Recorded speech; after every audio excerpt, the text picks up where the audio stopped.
My name's Paul Bestall. This is Mysteries and Monsters on the Paranormal UK Radio Network.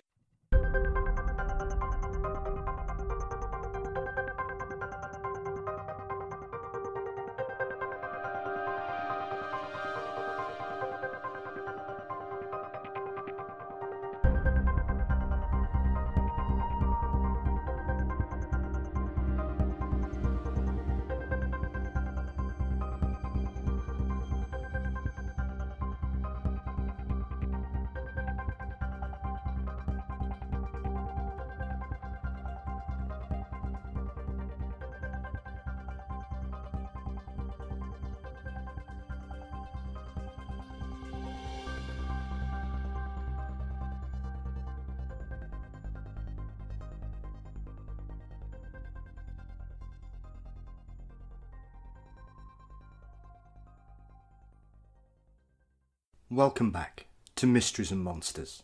Since the show first started, one particular mystery seems to have been requested by plenty of listeners more than any other. And that mystery is Dyatlov Pass. As such, I only considered one person to discuss this case with, and that was, of course, Keith McCloskey. Keith's diligent research, investigations, and even trips to Dyatlov itself have made him the best person to discuss the case with, in my opinion. Keith has also just released a new book, Unsolved Aviation Mysteries, featuring 5 cases you may never have heard of or even looked into too deeply, as well as an updated version of his last Dyatlov Pass book, and we discuss both books, as well as pondering the mysterious deaths of those 9 unfortunate souls back in 1959. The links to Keith's books and his fantastic website on Dyatlov are in the show notes if you fancy falling down that particular rabbit hole. It was a real pleasure to speak to Keith at last, so I hope you enjoy this week's show. Thanks again for the lovely comments and reviews on all our social media platforms. It is always greatly appreciated. Don't forget, our merchandise shop is now available through Redbubble under Mysteries and Monsters, and thank you to everyone who's already made a purchase. Clearly, black and green mugs are very popular. You can find us across all social media platforms by searching for Mysteries and Monsters. The YouTube channel is now fully functional and updated with every show, so if you can subscribe, please do so. If nothing else, lockdown has proved to be quite a productive time for me. So I've got another couple of projects that should hopefully see the light of day for you all in the next couple of weeks. Okay, time to turn our minds to detective mode as we ponder some perplexing mysteries in the company of Keith McCloskey. My guest today is someone I have wanted to speak to for a long time, since I first saw him on TV discussing the Flannan Isles mystery. However, Keith McCloskey's reputation was cemented when he brought the infamous Dyatlov Pass incident to the West. Keith's diligence, hard work and tenacity has seen Dyatlov become one of the most well-known mysteries of the modern era, and I am delighted to welcome Keith to the show to discuss this, as well as his fantastic new book, Unsolved Aviation Mysteries, 5 Strange Tales of Air and Sea. Keith, welcome to Mysteries and Monsters, sir. How are we? Yeah, fine, thank you. Thank you for having me on, Paul. I'm glad to be here. Hey, my absolute pleasure. So, rather fortuitously, Keith, because I know we've been looking forward to get this pinned down for a while, so I'm delighted to finally get the opportunity to speak to you, as I touched on in the introduction, both about your new book and Dyatlov. Yep. So, you were obviously brought up in an aviation background, I believe. I think your family worked in the airline industry, didn't they? That's right, yeah. My dad was a pilot with Aer Lingus, and my mother was an air hostess, as we used to call them in those days. And obviously, I think a lot of sons tend to follow what their dads do, but he left the aviation industry, and so did my mother. In those days, when a woman got married, if she had to relinquish the job. But I actually grew up in West Africa, so it wasn't long after I was born that my father went to work in Nigeria. So that's where I spent the first 12 years on and off of my life. Yeah. I mean, it is interesting because obviously prior to your latest book, Keith, obviously as I touched on as well, you obviously most famous, I think for anybody listening, is obviously Dyatlov and the Flannan Isles case. So they're 2 books. Yeah. So obviously with your background, I think the new book that you've released is probably something that I'm quite surprised that you've not turned your attentions to previously, Keith, because obviously with your background and your love of mysteries, as I've touched on there, is this something of a labour of love in regards to a subject you've wanted to cover for a while? Absolutely. The thing is, I've written a number of aviation history books, tending mainly towards Scottish aviation history, but that's just something that I enjoy. When we came back from West Africa, I grew up in Edinburgh. I spent my teen years in Edinburgh, so I became sort of pretty well acquainted with Scottish aviation, and it's a very specialist aviation subject, but unfortunately, whilst there is some interest in it, it's not going to knock J.K. Rowling off the top spot by any stretch of the imagination. But I've always been interested in mysteries. If I could grow another head and another pair of arms, I would be. I could rattle out book after book after book on mysteries, murder mysteries and other mysteries. And I'll just touch on something very quickly that I've got a couple in the pipeline of a couple of mysteries about which will be well known possibly to some of your listeners, about two girls that died in Central America, two Dutch girls who disappeared, and eventually they found their skeletons months later. And there's two Italian girls that disappeared and disappeared, I think, about 10 days apart back in the 80s, and their bodies have never been found, or no trace of them has ever been found. And they quite intrigued me because there's all sorts of theories about what happened, in particular to the Italian girls.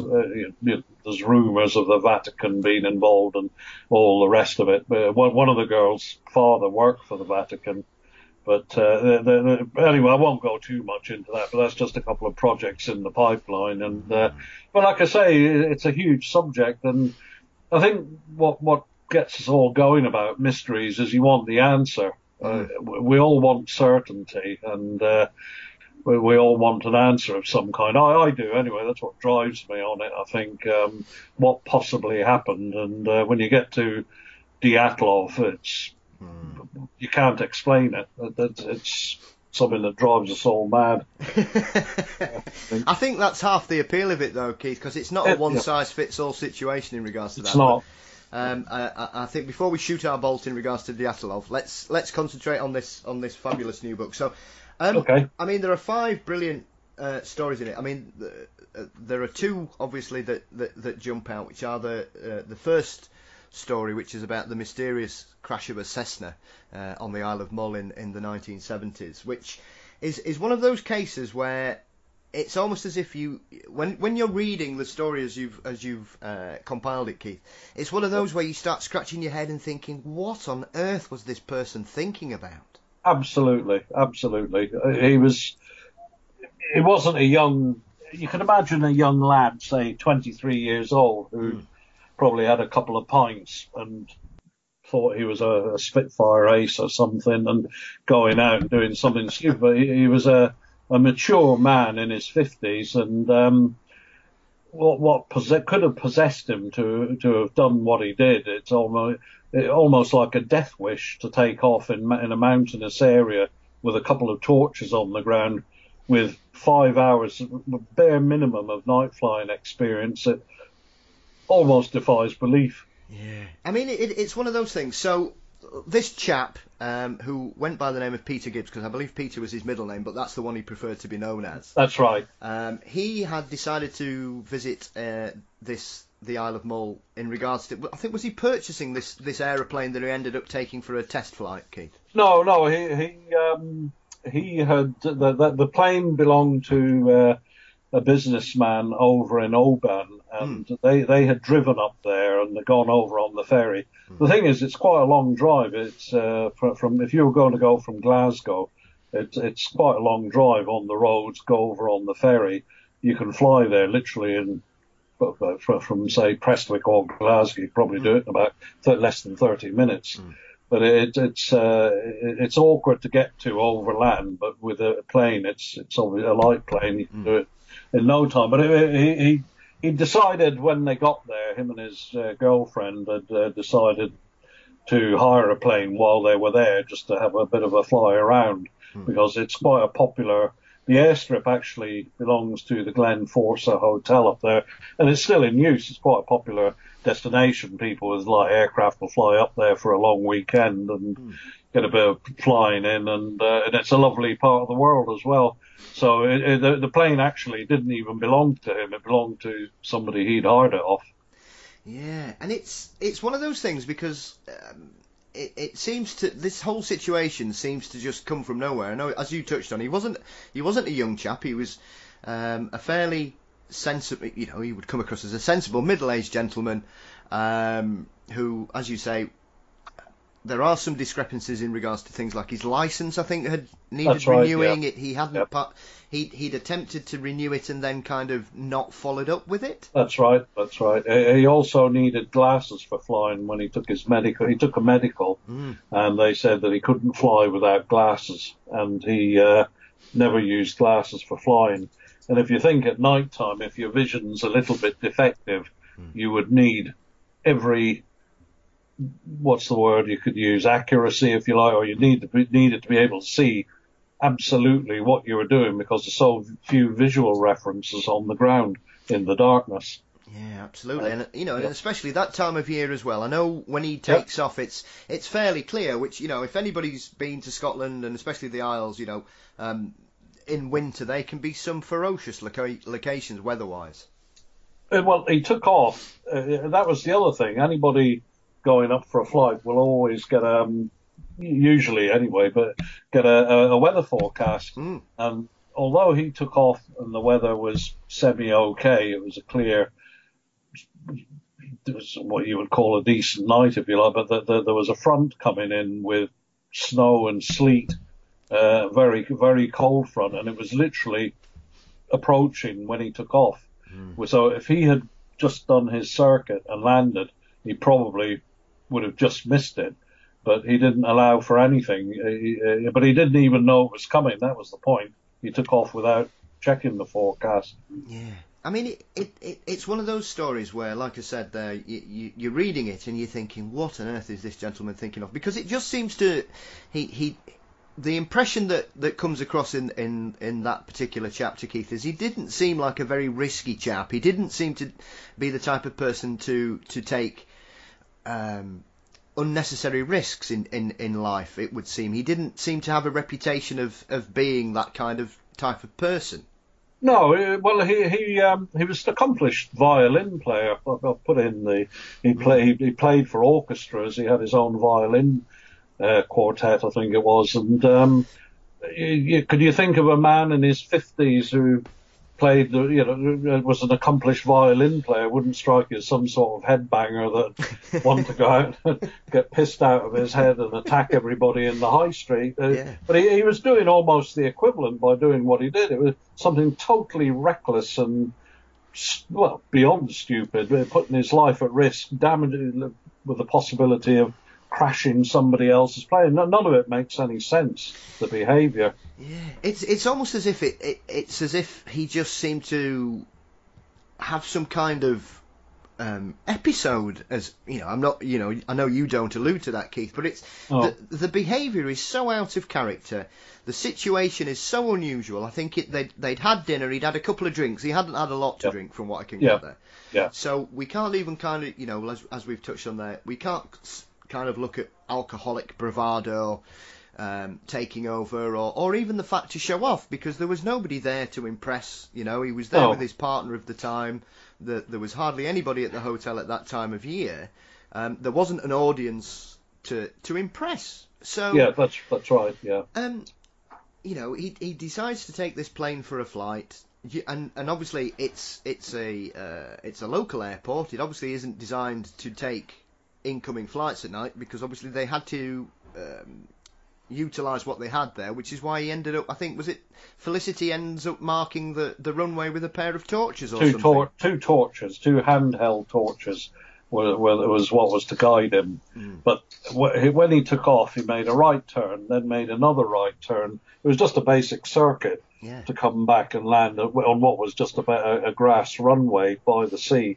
But when he made his right turn on the base leg to come back in to turn into land, he disappeared behind trees, and he would have lost sight of the torches, which is probably, again, this is just conjecture, but he must have lost sight of them, and it would have been pitch black, and he wouldn't have seen anything.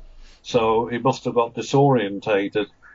But he would have known his height, and the sensible thing to do would have been to have turned right again and gone out over the sound to see if he could pick up the torches again. But from what it looks like is he must have got confused, brought the Cessna down far too low and gone in the water. Yeah. I mean, this start of the situation is strange enough. This whole situation, none of it makes sense. There doesn't seem to be any reason for it. And yet, the beginning of the story is probably the least mysterious aspect of this whole scenario, because from that point on, this case takes a very strange turn, doesn't it? It does, yes. What happened was after he disappeared, they obviously the weather, the front had come in, and it was sleet and snow. It was very cold. They did a preliminary search. The police were called, and they had a look around, and there was obviously no sign of the aircraft. And the event, eventually they got the RAF Kinloss Mountain Rescue Team down, and all the surrounding mountains were, there were large hills, small mountains, if you like, but they searched those fairly thoroughly. There was a forest that they didn't go too deeply into because it was so thick. The naval helicopters were brought in. A couple of naval minesweepers eventually came in a good while later and had a look, but there was literally no sign of it. So it brought up all sorts of theories as to what he'd done. There was talk of him working for MI5 and going to that he'd flown to Northern Ireland to meet paramilitaries. But you think, and that leads on to the next thing, when his body was discovered 4 months later near the top of a hill, about a bit less than a mile from the hotel. Yeah. So it looked as if his body had got there, because it was in a state of decomposition, but there wasn't a mark on his body. That was the other. There was a small cut on his leg, on the front of his leg, I think. Yeah. But even that hadn't been caused by any crash. When they looked at it, the autopsy. Nobody could explain how his body had got there. Half a mile to 3/4 of a mile up a hill. Yeah, I mean it is perplexing, because you've got this aspect of it that he seemingly survived this crash. Yes. Yep. The wreckage of the plane wasn't discovered. There doesn't seem to be any kind of explanation as to how he ends up here on this particular hill. Yep. The plane, as you say, goes down, from what people gather, at sea. And I know when they were doing the autopsy and the inquiry in regards to his body, that one of the perplexing questions was there seemed to be a distinct lack of salt on his clothing. That's right. which yeah. didn't kind of support him crashing into the sea. Yet we've got no plane and a body halfway up a hill. Yeah, with no seawater on it. Yeah. It's remarkable, because then that kind of makes you think, well, even if the plane crashed, to surmise that someone crashing at night in the sea off an island off the coast of Scotland in winter, and then getting up, it's just remarkable, because it just every aspect of this case seems to disprove any potential theory you might have. Because, well, if he's crashed in the sea, I mean, how anybody could crash a small plane into the sea at night, get out, swim to shore, and then make their way up a mountain with virtually no injuries seems... Exactly, yeah. It's remarkable, Keith. Yeah, and not only that, but swim to shore. You think what it's like getting in the swimming baths in the summer. It's cold enough, but it's the middle of it's December. It's Christmas Eve in December, freezing cold winter water. So even the shock of getting into it would be enough to jolt your system, especially for somebody who wasn't a young man. Yeah. And then swim ashore in all his clothes, and then later on, for there to be no salt water, you could argue that in the time the body was there, that rain may have washed the salt away, but what the autopsy brought out was that the watch he was wearing, they would have expected to find traces of salt water within the mechanism, and there wasn't any. There was none inside the boot, which you would expect. So there's no real explanation for it. And apart from the other thing about the body being found on top of a hill, if he had crashed in the water, is he would have had to have crossed the road to the hotel, because the road followed the coast, and just barely a quarter of a mile away along is the hotel. So why not follow the road rather than go up a small mountain or a big hill? You'd think that most people would think, well, if I stay on the road, a car might come along, or I might come to a house. You don't start wandering into the wilderness, do you? No, absolutely. I mean, that once again though would tend, because we as I'm sure you're aware, Keith, we've come across many a perplexing mystery of hikers and things who get lost, and obviously hypothermia sets in, and sometimes that can make the brain do very strange things. Yet, for him to ignore all these signs and help essentially adds another layer of mystery to it, because it's almost as if he didn't want to save himself. It was almost as if he was walking away from help. That's true. That's certainly true. Yes. Again, it's just guesswork. But could it have been that he wanted to prove to himself that he was still at the top of his game in flying? He obviously the crash of the aircraft and him losing his way proved that he wasn't. I mean, could it have been that he was so ashamed of what he'd done that he tried to prove it? Because remember, he used to fly Spitfires in the war, so that he wasn't the hotshot top of his game pilot he thought he was, and that the shame of it was too much, and that he just wandered off to die. But again, it's just guessing. Yes, it is, and it's one of those that obviously, regardless, the body turns up 4 months later, and yet the plane, no one can seem to pinpoint it, and then I think it's 11 years later, we then get allegations of the plane being discovered, which then causes even more controversy. That's right. Well, there was a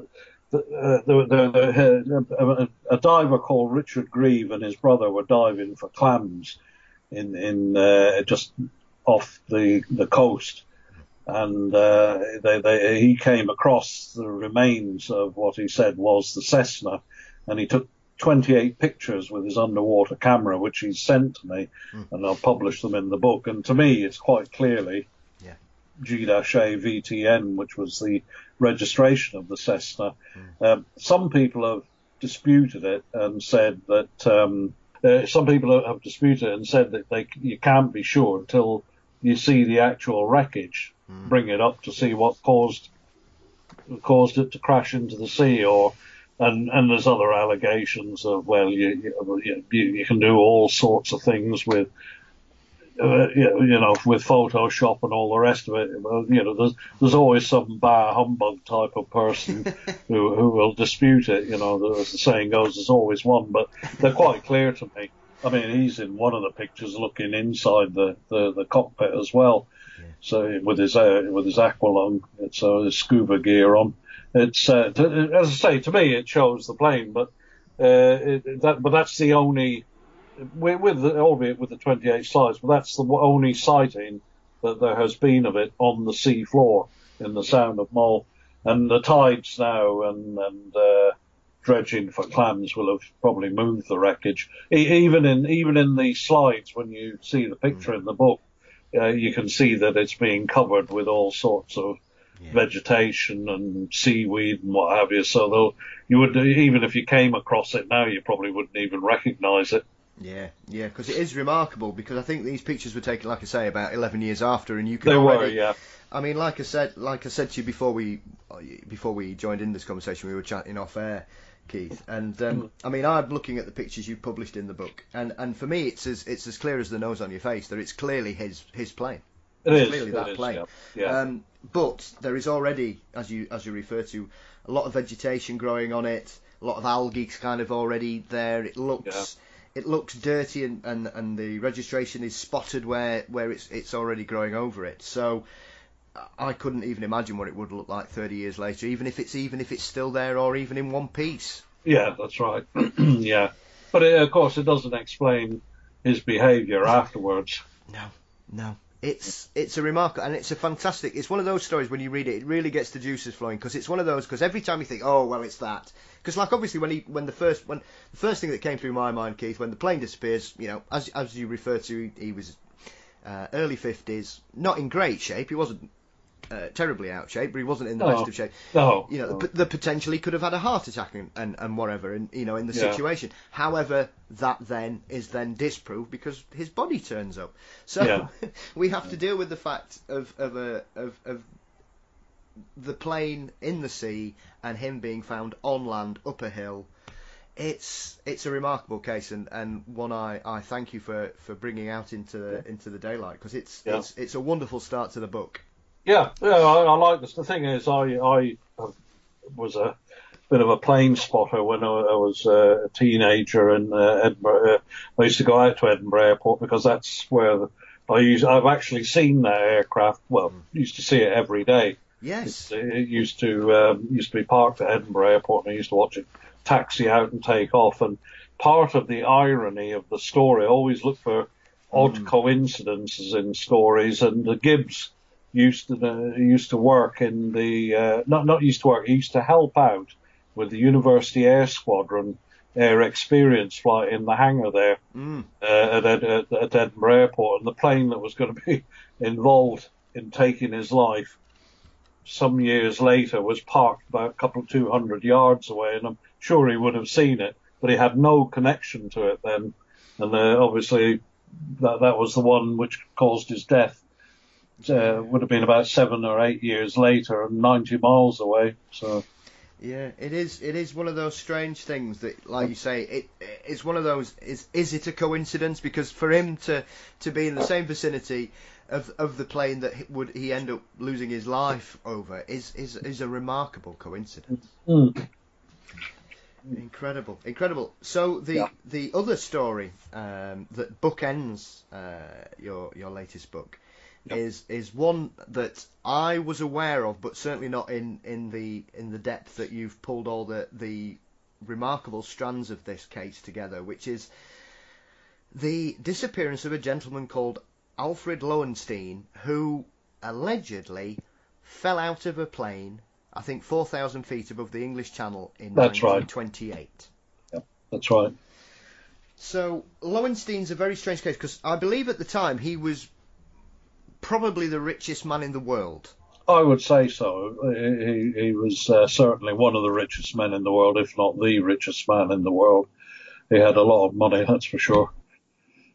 I mean, yes, and he seems a remarkably switched-on gentleman, because I think for anybody to be able to achieve what he'd achieved in a period of time shows a remarkable brain and business ethic, and just an extremely clever man. He certainly seemed to be able to make money without really trying. He just seemed a naturally talented person in that field. He was. I think that's what, just going as an aside, I think people tend to overlook how clever some people are, because, you know,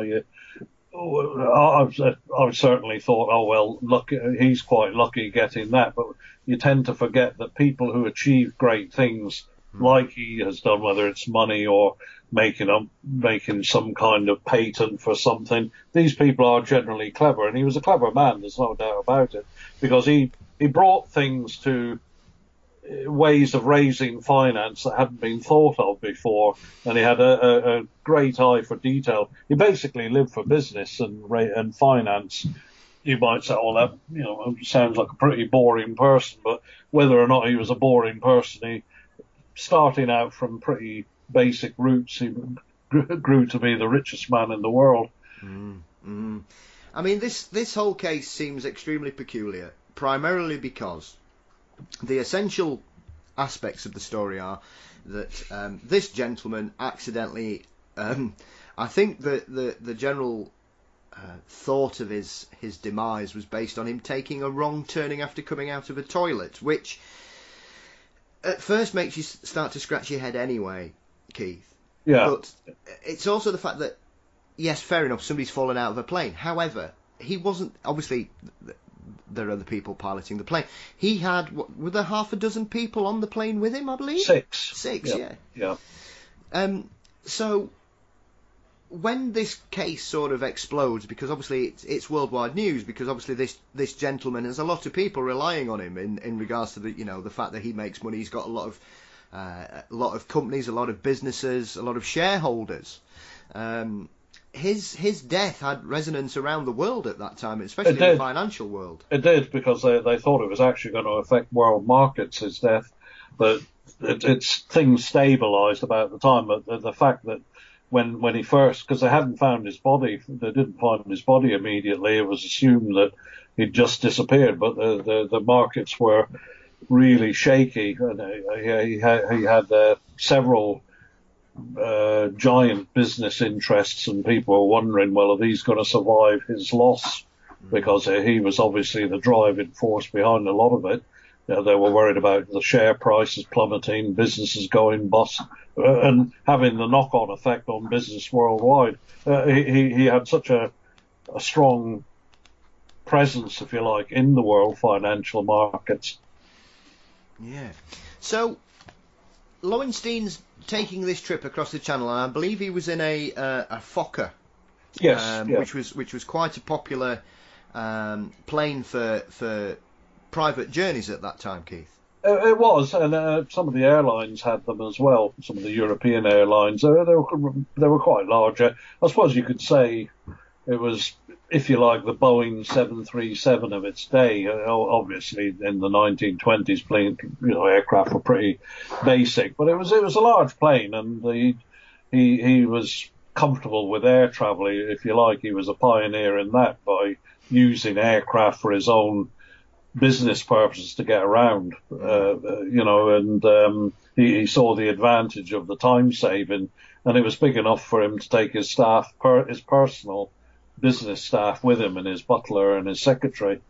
So it wasn't a small aircraft by any stretch of the imagination, but it wasn't massive either. I've put in a picture of the I've put a layout, a drawing of the layout, how it was, and also there's a picture there of what it looked like as a passenger configuration, but it's still quite a compact cabin. Yeah, it's one of those things, because obviously his death, it was perplexing anyway, regardless.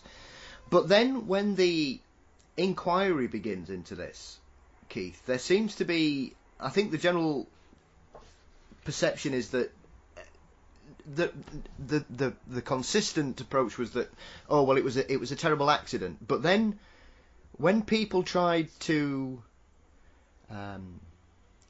discuss the case and look at the evidence, things don't stack up very quickly, do they?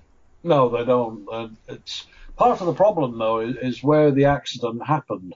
And then, again, you wonder about that, because if he had been murdered, it was quite convenient that he got, if you like, murdered in the middle of the English Channel, where nobody would claim any jurisdiction over it. From a legal point of view, the French really weren't interested, the Belgians weren't interested, and the British, I'm not saying they weren't interested in what happened, but each of the three countries were basically saying, well, we've got no jurisdiction because it happened over them, which leads you back to make you wonder if it had been planned. Yeah. Well, it's the perfect crime, isn't it? Because it's one of those that if you are going to commit a crime, it's probably a fabulous place to do it. Primarily because you're over the sea, and as you say, there seemed to be a real reticence for any country to kind of grab it and say, right, we're going to deal with this. Yeah, I think also they took it at face value that the pilot changed his story though. But first he said it was easy to open the door in flight. He said it wasn't easy. But then he changed his story almost a couple of days later in an interview and said that it was easy to open it and that he probably fell out. So I think nobody seemed to pick them up on the discrepancies in the stories. But I think at first when people, if you like, the authorities in all three countries looked at it, it's, oh dear, he's committed suicide, basically, because that's what was put forward first, is he's just opened the door and stepped out to his death. But there was no reason really for him to have done it. You would expect a man about to jump to his death would have massive problems of all his companies crashing down on him and all the rest of it, losing vast sums, but none of that was happening. He was actually doing quite well. Yeah, I mean, there are discrepancies in the witness testimony all over the place, aren't there, Keith? Because the pilot changed his story, and I think the other aspect is that the pilot seems very, very accommodating in wanting to put his version of events across, regardless. But he seems to give different versions of the story to different organisations, as you've already touched on, which straight away raises my eyebrows, Keith, because when there's such an inconsistency, especially when they tried to recreate the possibility that one person could open a door of a plane, flying at 4,000 feet above the English Channel, and it simply was unfeasible for one person to even do it because the wind speed and the air pressure, it's a monumental task. Yeah, it is. Well, the plane's travelling at, 120 miles an hour. So you imagine you're in a car travelling at that speed and try and push the door open while you're seated. You're going to meet pressure as you're trying to open it, especially if the window's up. So it's a hell of a speed. But the thing about the doors on those Fokkers were they were just huge pieces of wood. So you're trying to. It's not just like a small door that you've got to bend down and crouch and get through. It was a huge door that you could actually step through. I think it was over 6 foot tall and about 4 or 5 feet wide. So it's a huge piece of wood that you're trying to push against 120 miles an hour of wind speed.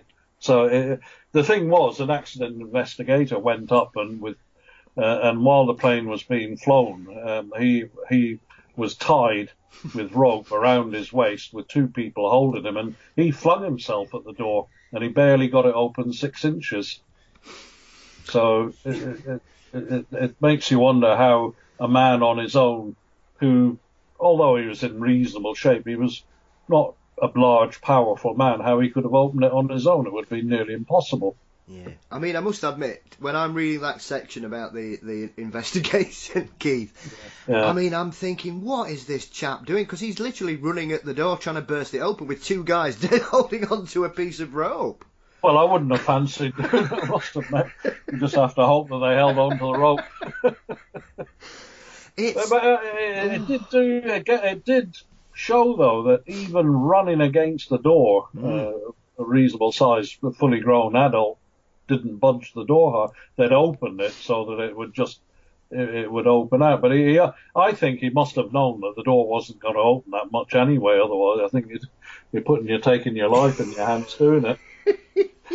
Because technically he could have dragged the other two out with him. Well, absolutely. Stranger things have happened, Keith. Yeah, but, my goodness, there's some crazy things go on in those days of aviation, I have to say.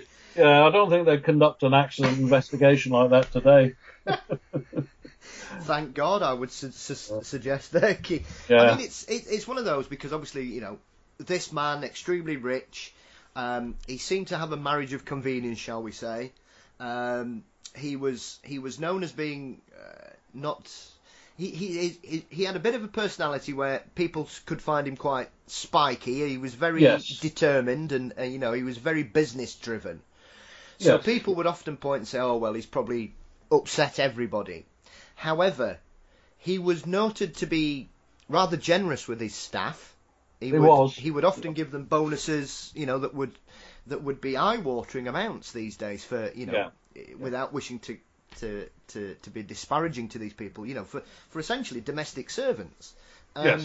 These aren't people, helping him make money. These are people who work under his for his house and his family. Yeah, that's right. Yeah, the butler. I mean, his secretary was there, but there was two female stenographers as well.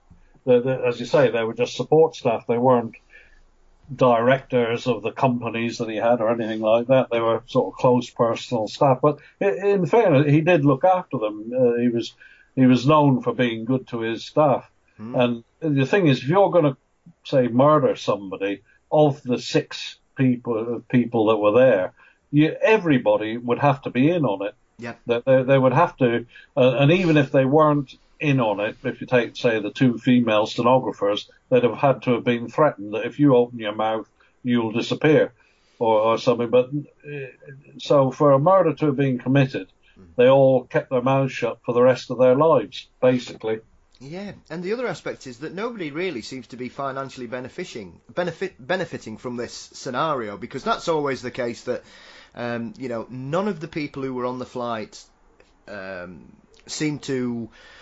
because it's always often happens in certain cases where somebody's bumped off for financial reasons, Keith, and then all of a sudden, a year later somebody's got a wonderful house, or they go daft and buy a top of the range sports car or something, and there was none of those alarm bells ringing. There wasn't any of that. No, there wasn't any of that. And that's the odd thing about it, is you would expect the stenographers to, although nobody knows what happened to them, I'm sure that with a bit of digging you could probably find out, but most of the people just carried on their lives as normal, if you like. There seemed to be no signs of sudden wealth being dumped on them. And the other thing about it is it couldn't have been really anybody on board that wanted to kill him, if you like. But he wasn't that much of a tyrant or somebody that was disliked, so that all 6 thought, yes, he really treats us like dirt, we're all going to kill him, There didn't seem to be any of that. So if he was going to be murdered, it must have been somebody out with that group. But what was to be gained by it, other than, say, the threat of, if you open your mouth, we'll kill you? It's a peculiar one. It is as well, because I think the pilot was probably the most recent addition to his staff as well, and he hadn't worked for him very long, had he? No, he hadn't. No, but he was obviously, one doesn't want to impugn his character, but he was he was a pilot for Imperial Airways at the time, and his speciality was seaplanes. But he was deputised from Imperial Airways to work. If you go through the early copies of Flight or the aviation magazines of that time, his name crops up pretty regularly, flying very wealthy people around, because the wealthy in the 1920s had plenty of cash, and aviation was booming then, and everybody had to have their own aircraft, but not everybody could fly them. So he was in great demand from the wealthy to take them on safaris and flights out to Australia and India. So he was well known in those circles. And the odd thing about him, I think, is that he was reputed to be a bit of a womanizer in private. But in aviation circles, he was known to be quite tight-lipped. He wouldn't talk much about what he did or what he was doing. But the one thing that comes out in this case is he would talk to anybody who would listen to him. Well, it is. He gave several interviews, which for somebody who didn't like giving interviews, it seems a bit odd. But he died of cancer some years later. Yeah, because one of the theories was that he was having an affair with Lowenstein's wife, but then again, there doesn't seem to be any evidence that supports that at all, because they simply didn't have. I'm sure they could, but it seems remarkable that this chap would have the opportunity to seduce someone and create a murder plot in a matter of weeks. It would have been a matter of weeks. It seems you wouldn't expect something like that to happen. If you've known somebody for 6 weeks, whether or not you're carrying on with them, it seems a very short period to be saying, look, if we murder this bloke, who happens to be the world's richest man, we can have lots of money. But you see, he didn't end up with anything afterwards. He carried on being a pilot until he became ill with cancer. Yeah. So it's not even as if there was anything in it for him. And he certainly didn't. It's not like they left it for a little while and then he became engaged to her and the two of them married. That she moved to Paris and lived there on her own. Yeah. So it's. And the other thing about that particular theory about her, if you like, arranging his death, whilst it may have been a bit of a cold marriage, she wanted for nothing.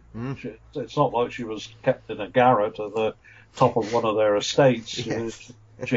She basically ran the estates, and anything she wanted, she had. So it seems a bit pointless to be killing him to have total control. It's not impossible, of course, but it's unlikely. Yeah. I mean, it is, like I say, it doesn't seem to have any of the ingredients of a crime of passion or a financial incentive. It's just a very, very perplexing case because clearly he didn't jump. Yeah. I doubt. I mean, he wouldn't be the first person, Keith, and I'm sure, sadly, most of us in our lives have come across situations of friends or acquaintances that have taken their own life that to anybody on the outside that person would seem to be very well adjusted and doing okay, and then occasionally, sadly these things happen. There doesn't seem to be that at all. That's not saying it didn't. However, once again, the physical demands on Lowenstein to be able to even kill himself, once again, the door situation, the wind speed, makes that look highly unlikely. So you're only really left with the fact that he was thrown off. Absolutely. But the other thing about because a lot of people say it's obviously committed suicide somehow, but that all ignores the fact that he was a devout Catholic. It's a mortal sin to commit suicide. So that might not mean a lot to somebody who isn't a Catholic, but to a devout Catholic, that's quite important. And I put it in the book, as I say, he's a devout Catholic all his life, a totally devout Catholic, and he's about to commit a mortal sin by killing himself. And will he or will he not enter the kingdom of heaven? That's the bottom line on that. So again, that points to him not committing suicide. And the other thing about it is he was overheard making a phone call before he got on the plane to meet a Canadian businessman the following week. So if you're going to kill yourself in about an hour and a half's time, you wouldn't really be arranging to meet somebody a week later. It's a remarkable. I mean, it is a fantastic way to end the book. But like I say, it's a collection of 5 stories, and I think, to your credit as always, Keith, there are several very well known aviation mysteries, and I think it's refreshing to see a collection that perhaps doesn't go after the obvious subjects as well. So I commend you on these 5 troubling stories that you've pulled together that aren't probably as well known as I mean, especially the Lowenstein one, because I think when you look at it through the prism of the late 1920s, he was one of the most important people in the world at that time. He was. I mean, thanks for your kind comments there, because I deliberately chose 5 stories that weren't. I mean, everybody goes on about the Bermuda Triangle, the planes that have disappeared there, and the Malaysian airline, the Boeing 777 disappearance. But I think there's every man and his dog has written books about those. I tried to go for something that stories that people would find interesting, that were still mysteries, but were perhaps lesser known. So, but for that reason, people may not find them as interesting, say, as what happened to the Malaysian Airlines one. But I think in particular that Lowenstein story I don't think you can explain it other than murder. And even if he was murdered, he was taken to the door or attacked by the door of the toilet in a space that wasn't a hell of a lot bigger than the old style phone boxes, and then pushed out of the door somehow. But it's incredible, but it seems to be the only explanation. It's a fabulous collection, Keith, and like I say, I commend you, and I recommend it highly as your latest release. So yeah, I've read it once, and I know for a fact I'm going to dive into it, because I think it's one of those books that you need to keep rereading it just to keep picking up all the morsels and tidbits of information that you've included in there. Yep. Thanks very much. Thank you. Hey, you're very welcome.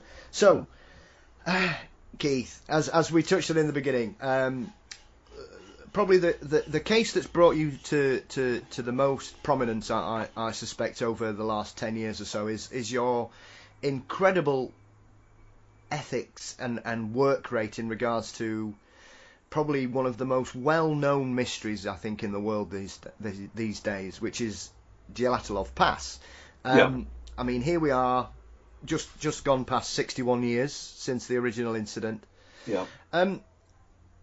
As we've mentioned, I think most people who are aware of the case know exactly how these people ended up where this tragic case occurred. So, what was it that, when you first came across it, Keith, were you surprised that it wasn't as well known as it is these days? Because I think it's one of those cases that just seems to have exploded once it's been dragged into the light in the West.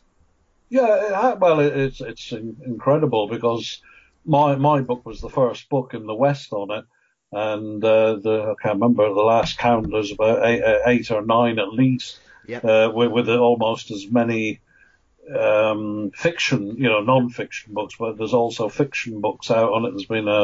There's a couple of films in the making. I'm involved with somebody who's making a film about it as well at the moment. So as you say, it's literally just exploded.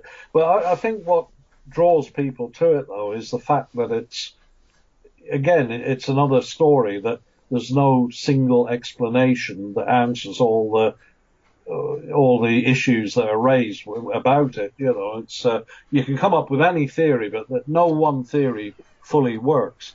I tend to stay off all the Dyatlov forums, because you do for the simple reason that people get agitated when you what I say, and I'm just updating my second book. But what I say is, whatever theory you've got, you should be able to stand, if you like, in a pretend court of law and have yourself subjected to criticism of your theory. And if you can't do that, you're wasting your time. You should be able to answer criticism, but nobody wants to hear criticism, because I won't say too much about it, but somebody had contacted me about some photographs that what this person had done was in fairness, he put a lot of work into it. All the photographs taken by the group, or most of them, he said, had been they were forgeries, basically, and he picked out a lot of things.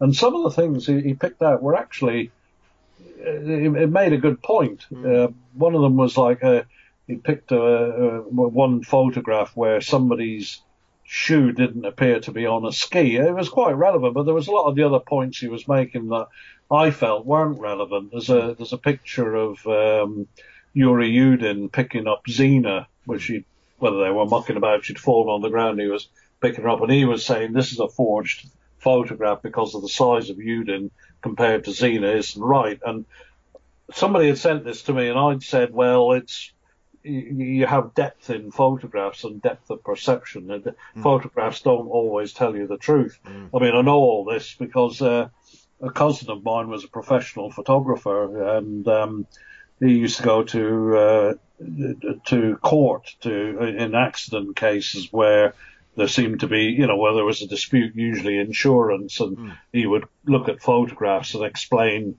about depth of perception and what have you, and to say that a distance can appear to be much greater. Anyway, I'd said all this about this photograph, and the bloke replied with 4-letter words, and you fucking blah, blah, blah, and all the rest of it. And the point I'm making, I am making originally, is that you should be able to have your theory criticised. Yep. It's no good saying, because I'm going to insult you, my theory still stands. Yes. It's ridiculous. And by criticising the theories is the way you'll get your answers. Yeah. It's no good saying I know about these things, or I'm not listening to your criticism because this is definitely what happened. It doesn't stand up. And as I say, if it's in a court before a jury, does the jury decide you're right or not? I think that's the best way to look at it. Yeah, yeah. I know exactly where you're coming from on that, Keith, because I actually I was on a I was on a Facebook group the other month, and this case came up, and as always, whenever this case appears, you're always the first person I think of, Keith. Thank you. And this one chap was absolutely adamant it was an avalanche, and I just basically said precisely what your point there, Keith. I said, well, how does that explain such and such and such and such? And within 2 replies, it was all effing and jeffing, and you don't know anything. It's clearly an avalanche. That picture, and I said that the picture of the tent does not show evidence of an avalanche. If anything, it shows evidence of a slight snowfall, which you would expect in that area of Russia at that time of year. Yeah, yeah. Well, I've stood at the point where that tent was. I've physically stood there and I've taken photographs. And there was, I think at that point, because I was with a large group, and there must have been about 10 of us had gone to the area of the tent, whilst the others were further down on the tree line. And we all agreed, all of us, just looking up at the ridge, which was barely 30 feet away, you say, well, how in God's name could an avalanche have come down in that short distance? It couldn't have done. Yeah. And as far as I believe as well, that I think there's been over 100 similar expeditions to the area, and there's never been an avalanche sighted. Is that right? That's right, yeah. The thing with the Urals, they call it the Ural Mountains, but it's not like the Alps, say, or the Himalayas, with really steep, almost vertical cliffs in places, on the mountains. But in the Urals, it's much more gentle. I'm not saying that it's easy to get over them, it's hard graft, but it's much more, I won't say rolling hillside, but the mountains there are not particularly high compared to the Alps or whatever, but they're more gentle. It's more of they're more rolling features, if you like. So it's not avalanche country at all. Yeah, yeah, and plus, the fact was that Igor had actually led an expedition in the same area the previous year, I believe. That's as right. well. So he knew the area, he knew the terrain, he knew. These were experienced people, as has been mentioned numerous times, Keith. These were not rookies, unexperienced people. These were young, physically fit, experienced. I think they were known as sports tourists. It was that kind of. They knew what they were doing. Yeah. Yeah. I think it's one of the other things as well. I think the other aspect that's muddied the waters about this case, obviously, is that infamous picture, Keith, that turned up of the snowman. Now, is that picture real? Because I've seen numerous people say this picture was created for a TV show, and I've seen other people say no, it's definitely real. And then once again, the other aspect is according to the negatives are with Yuri Kontsevich, and it is real, but it's somebody. I can't remember who he said it. I think it's Tebow, basically returning from having a Jimmy Riddle. Yes. Which, when you look at it, it does make a lot of sense. Yeah, it looks like a man wrapped up for winter. Yeah, and I think, because I've seen numerous. I mean, the thing that always annoys me about this, because cryptozoology is one of my passions, Keith, and it's always annoying because people go, oh yeah, they were killed by Yetis, and that always annoys me anyway, because they're not called Yetis there. But no, the thing about I don't discount that theory anyway at all, because if you, and I've said this before in interviews, if you're standing at the Dyatlov Pass, you could walk from there to the peninsula, where the Bering Straits are with Alaska. I mean, what's that, about 2,800 miles? And if you could walk that in a straight line, obviously there'd be rivers and mountains on that path. But if you could walk it in a straight line, you wouldn't see another living person. Yeah. It's so remote up there. Yeah. I mean, it's one of those things. Like I say, I'm like you, Keith, because every time someone comes up with an explanation, you have to sort of forensically analyse it and say, right, does this stack up? And you know, the avalanche, yeah, fair enough, might have done, but there's no evidence of it happening in that area. The topography doesn't support that kind of thesis. The injuries to the nine doesn't seem to. No. It doesn't stack up, and then it doesn't. No. I mean, the one I probably gravitate towards more than anything is I personally am of the belief they must have stumbled across something. Now, I don't know what they may have stumbled across or how it happened, but there clearly seems to have been some kind of physical altercation that's gone on, and I know people have said it was down to the drunk person that they had an altercation with at the train station. It might have been revenge. Yeah. But that once again seems a bit perplexing because there doesn't seem to be evidence, because you'd need a large group of people to be able to take down 9 individuals, regardless of the fact that, you know, 2 of them were women. You know, these are still young, fit, and I would imagine, you know, in peak physical condition. They were. Yeah.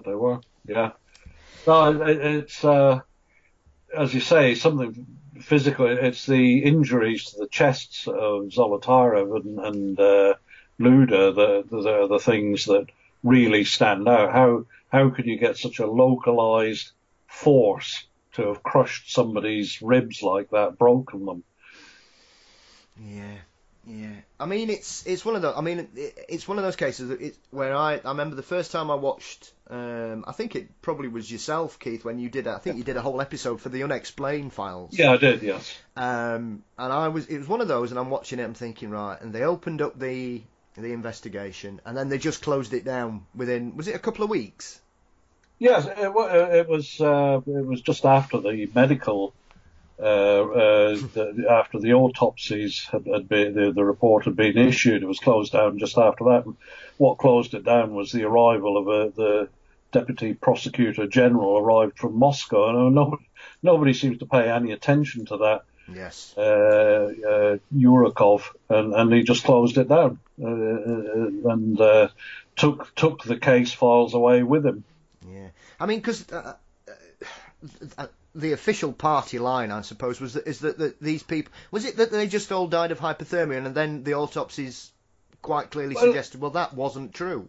It's an awkward one because some obviously died of hypothermia, but you could say even the worst injured, hypothermia could have caused the death. Possibly they could have survived, even with such serious blows to the chest. You have to say, well, could they have survived had they been in say, normal temperatures with access to some kind of medical aid? But obviously the cold didn't help the seriously injured. Whether they were injured or not, they'd have all succumbed to the severe temperatures anyway. To give some idea, and I've said this before in an interview, I remember, I think it was last winter, I think it was -8 or something. I actually went outside in my bare feet. And I'm not joking, it was absolutely freezing. And I thought, well, how did they cope when it was -27 in snow with nothing on their feet? And, you know, the cold attacks all of you, but obviously the heat really escapes through your feet. So they wouldn't have lasted long. No. I mean, it's such a perplexing case, primarily because there are just so many strands of strangeness, you know, from the slits in the tent, which I believe the tent was recovered and disappeared. Never, and it's never been rediscovered. In fairness, I suppose you could say, well, who wants a tatty old tent? Yes. But police matters there were probably not as rigorous as they might have been over here. You know, I watch a lot of these detective shows on the TV, and people, you know, like an unsolved murder, if you like. There'll still be all the evidence from, say, a murder committed in 1978. So they'll still have all the evidence stored away. But I suppose in Russia in 1959, it was obviously perhaps not as rigorous as it could have been. But at the end of the day, it's basically a police investigation more than anything. That's why I always bring up the analogy of a court, or how would this police evidence look if you presented it in a court. And that's what I try and ask people to look at. I favour the military theory, but I can't make those facts fit even with that. Yeah, I mean that's the one. I tend to suspect that they stumbled across something they weren't supposed to see, and and with the greatest respect, the Russian authorities were not the only country at that time undertaking secret tests. You could say that about the UK government, America, China. Everybody had their own secret projects at the time. It was the height of the Cold War, Keith. So it was, and the thing about it is. People might say, well, the government are covering things up. But just if I can digress for one quick minute, I was quite interested in aviation matters, as we discussed, and the BEA Comet crashed over the Mediterranean. They'd taken off from Cyprus, British European Airways. So the equivalent of, I don't know, of what be British Airways A320 now, if you like. But in 1968, it took off from Cyprus on its way to stop at Athens, on its way to London, exploded in midair. Now, the Metropolitan Police went out there. Some of the files in the National Archives have been released about the bombing, but there's 2, I think, or 3 files which were closed until 2044, and they've just been extended to 2070 by the British government. So you think, what is it in those files that, to do with the Metropolitan Police investigation that are so contentious, if you like? A plane explodes in midair, everybody's killed, a British airliner, and yet the files are sealed till 2070, extended. The period's been extended so that anybody who would have been connected with it will be dead. So you think, well, what are they hiding? So because people tend to blame the Russian they're all secretive, blah blah blah. They won't say anything. That's the way the Russians are. But the British government are being quite secretive about something that happened to a British airliner.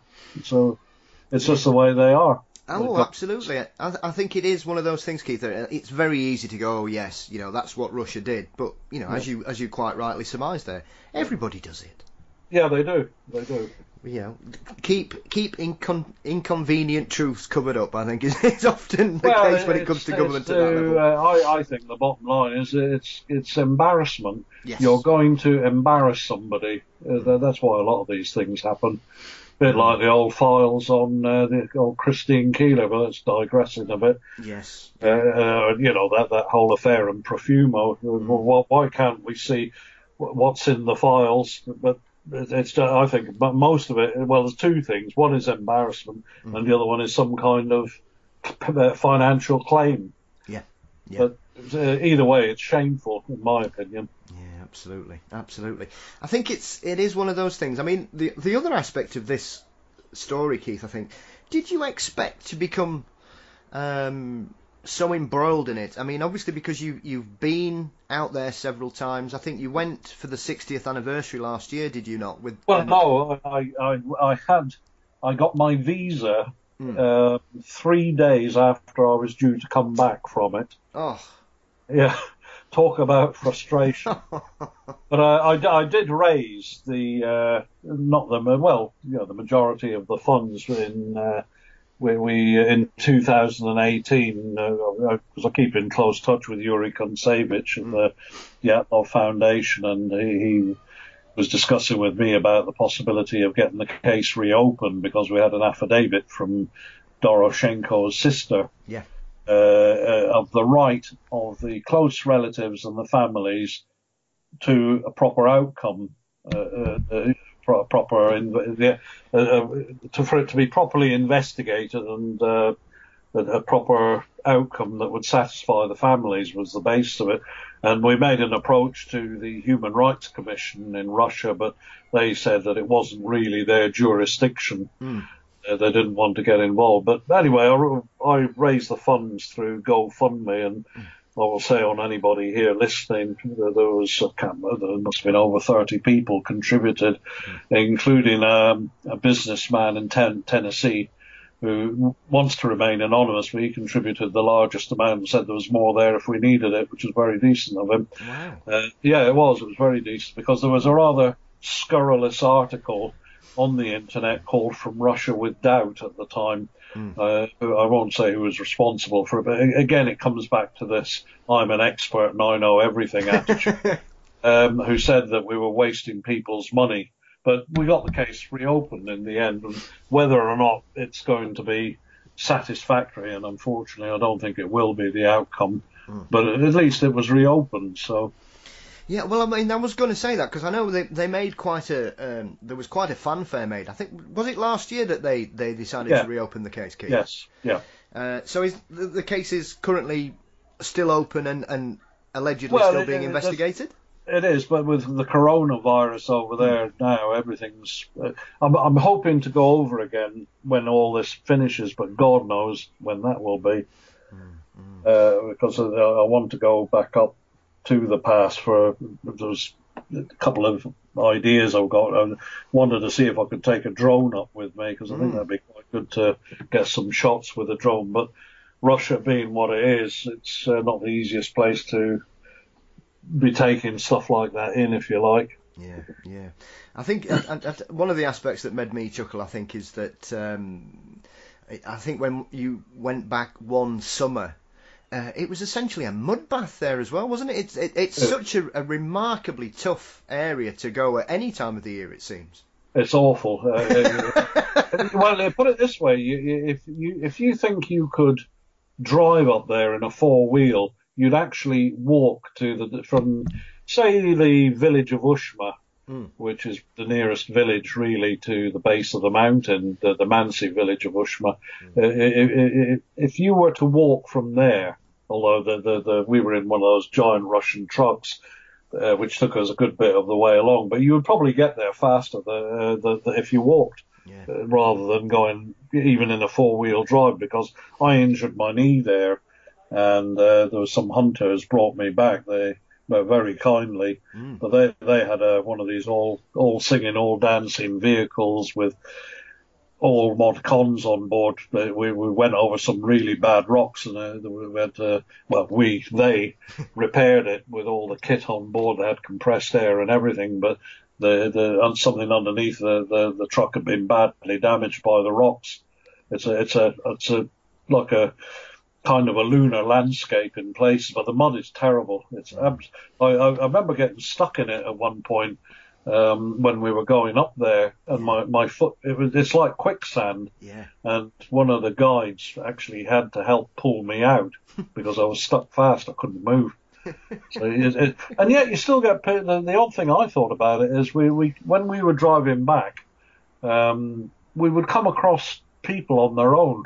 We came across one guy who was he had a huge pack on his back with obviously a giant tent, all the accessories, binoculars and cups and flasks hanging off it. We said, "Are you okay? Do you want a lift?" He said, "No, I'm fine." But in the summer up there, you've got bears wandering all over the place and wolverine. It's not a place you can't get a mobile signal either. So it's not a place you'd want to come unstuck in on your own. And yet he wasn't the only person we saw. And they weren't Mansi either. The Mansi obviously live in the area and know it well. These were hikers. Strange. Yeah, I mean, it does seem to be one of those areas that does attract strangeness, Keith. And I think because the case is so compelling as well, because, I mean, the other aspect of this, and I think this is one of the things that often gets overlooked, is that, the families of the 9 victims are still searching desperately for answers.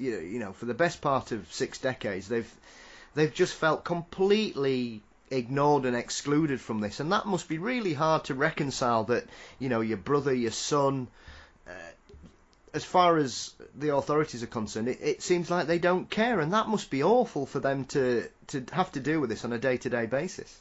Yeah, I think in communist times, you were wise to just, if you were told to shut up, you just shut up. But you think, the trouble is, I don't want to say too much, obviously, because I hope to get my visa again, but Russia seems to have gone down the authoritarian path again.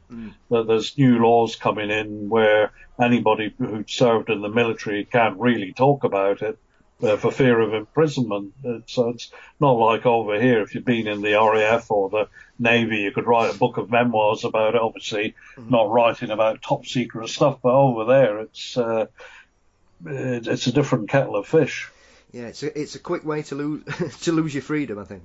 Well, and worse, but but it is a shame. I mean, the only time that I think that something might have come out of it was when Yeltsin was in power, because he I know Gorbachev started it all off, but when Yeltsin came to power, he seemed to want to try and make amends, if you like. You know, there was a bit about the royal family who've been shot in.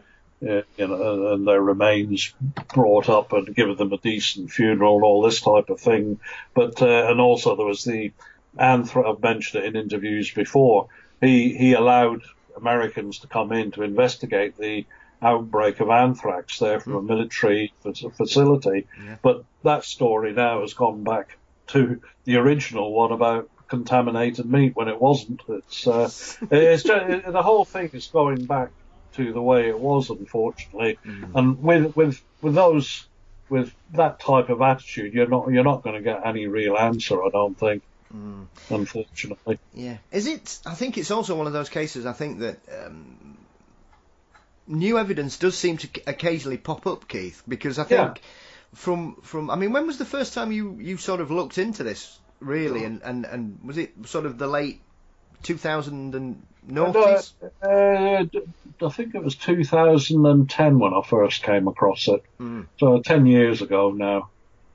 I had it mentioned to me a little bit before that, because the way I came across it was I'm quite into Soviet military history and Soviet aviation. So there was somebody that had mentioned it to me, because that's one of the theories, if you like.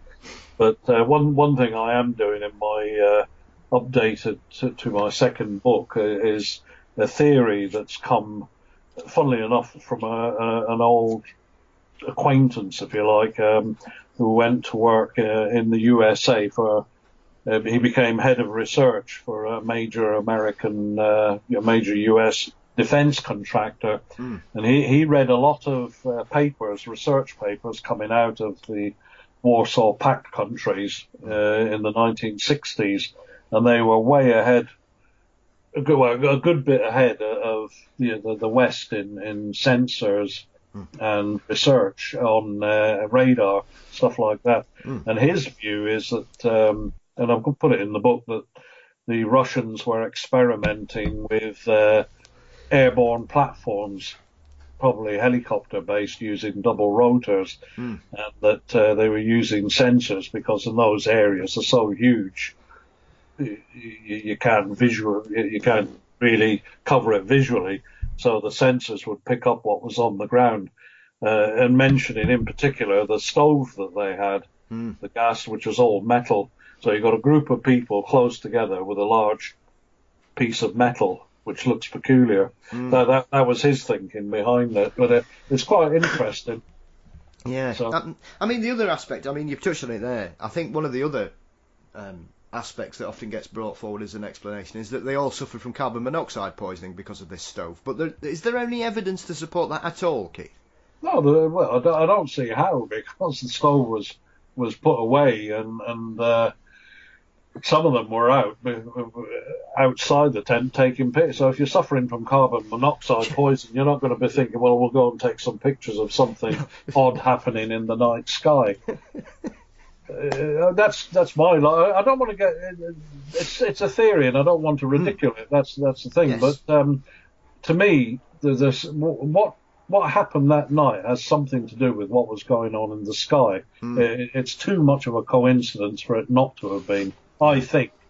But it's finding out exactly what that was in the sky why they were interested in it as opposed to it being a meteorite or something else. It obviously drew their attention, and then they're all dead at the end of it. So.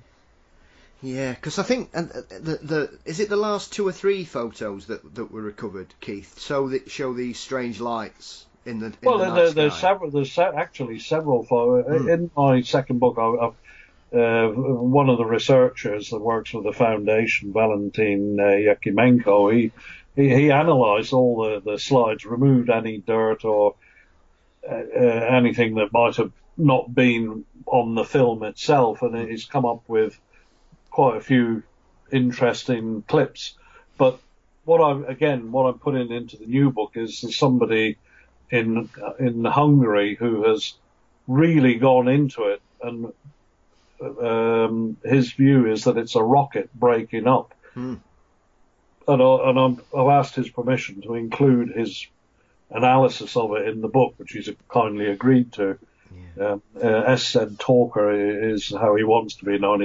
There's one thing about Dyatlov is nobody really wants to give their names. But he's done an absolutely amazing job on it, even to show where the heat is in the rocket, and you can see it how he applies it to these stills. So it's quite interesting. But again, you see, even if it was a rocket, it wouldn't have had a warhead. Yeah. It comes down to the ground. So why do they think there's, if you go follow the rocket theory, do you think there's going to be more rockets? It's just one rocket. They're taking a few pictures. Why would you run away from the tent down to the bottom of the hill, to the tree line, to certain death, basically, just because a rocket falls down, if that's what it was? Yeah. Again, it doesn't make sense. You've got to try and work it through. Yeah, I mean, as well as, obviously there are a selection of photos taken of the scene after the investigations turn up, and there doesn't seem to be any kind of evidence of an impact or anything.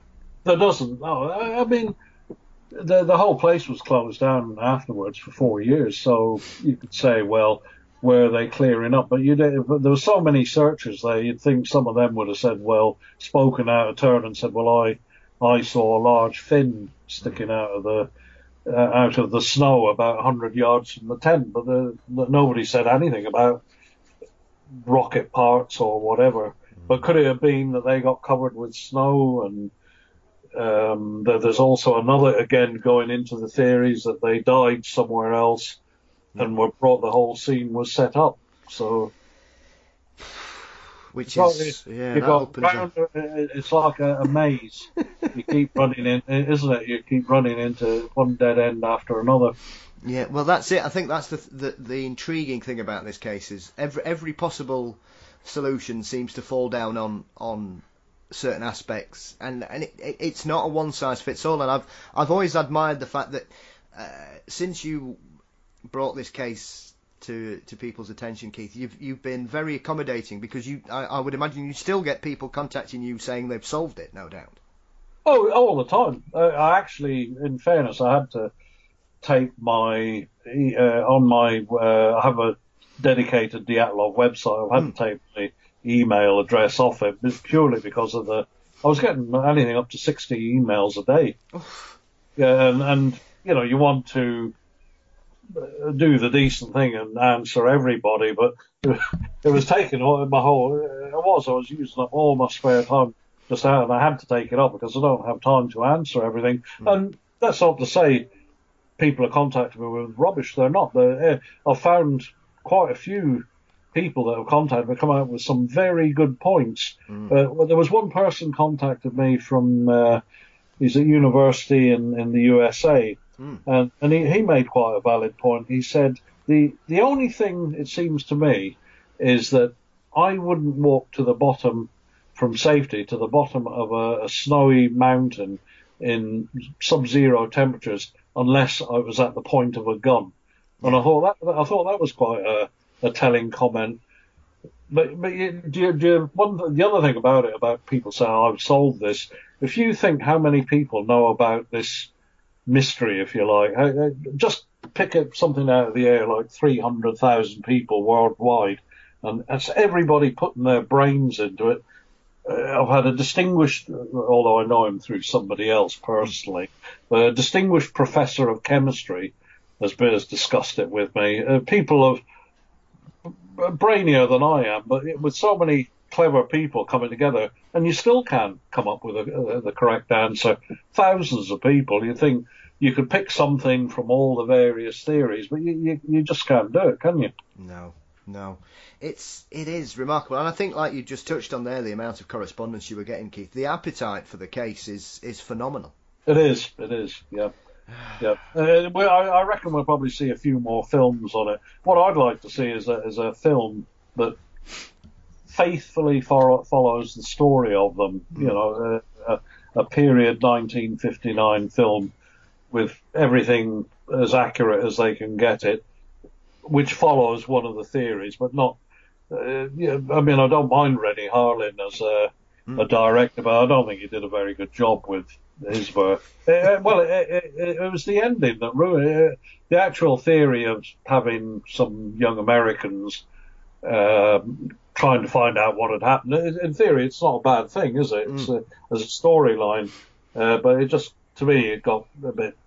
I think you could have found a far better ending to it, but there's such huge scope for it. I think there's room for at least another couple of films with different endings on it. But I'd like to see something that concentrates on the actual journey with people playing each person and keeping it to 1959, and coming up with a good ending that's plausible. I think the other aspect, I think, before I let you escape, is the fact that the chap whose back went and had to go. I mean, the ramifications of that, Keith, is that chap for the rest of his life, you know, regardless of, I know people have pointed the finger of suspicion towards him as well, obviously, is that he would have had to have lived with the ramifications of escaping death, regardless of what happened to his hiking mates. Yeah, he would have had to have lived with that for the rest of his life, knowing one way or the other, if he'd not had a bad back, he wouldn't have. You know, obviously, he probably would have died as well. He would have done. I don't see that he would have escaped. Yuri Yudin, but to my eternal regret, he lived over the other side of the Urals, and the first time I went there, they said Yuri Yudin's coming over on Saturday. Would you like to meet? And I said I would like to meet him very much as the sole survivor, and but I had my visa ran out on the Friday, so I left on the Friday. He was coming over from Solikamsk on the Saturday. And what I said to Yuri Kontsevich was, I'll see him on my next trip, which you do. Yes. And of course he died not that long after, sadly.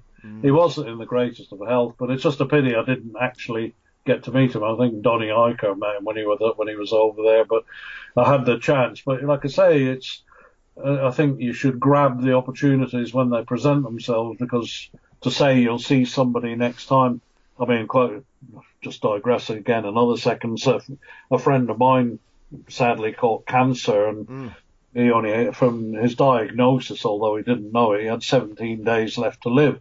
Yes. I was actually going to go up and see him the following weekend when he died on the Friday, but I thought, well, no, I'll go up this Saturday, and managed to at least see him, but he didn't last to the following, because that's happened to me a couple of times, not people dying necessarily, but I think you should grab opportunities when they're there, certainly.